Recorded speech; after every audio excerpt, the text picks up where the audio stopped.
সব পবিত্র উম্মতদেরকে আল্লাহ রাব্বুল আলামিনের কাছে ওই পবিত্র উম্মতদেরকে সুপারিশ করবে। সুবহানাল্লাহ।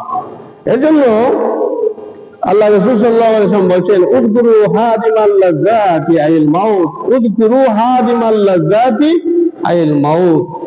তোমরা স্বাদ নির্মূলকারী ওই মৌতকে স্মরণ করো। উযকুরু, তোমরা স্মরণ করো। হাদিমাল লাযাত, লাযাত মানে স্বাদ। যখন মানুষের মৌত আসে তখন আর কোনো স্বাদ থাকে না।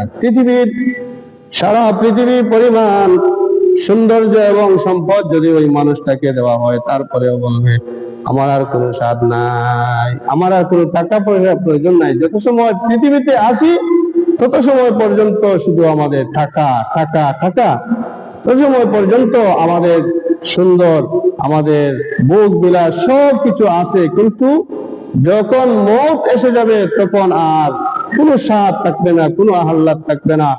এর জন্য আল্লাহ রাসূল সাল্লাল্লাহু আলাইহি ওয়াসাল্লাম বলেন, উযকুরু হাদিমাল লাযাতি আইল মাউত, তোমরা মৌতকে স্মরণ করো, কারণ এই মৌত তোমাদের স্বাদ নির্মূল করে দেয়। এই মৌত তোমাদের স্বাদকে নির্মূল করে দেয়। ওয়াযকুরুল মাউতি সাকারাতুল কুলুব, আর ওই মৌতের স্মরণকে তোমাদের অন্তরকে স্বচ্ছ করে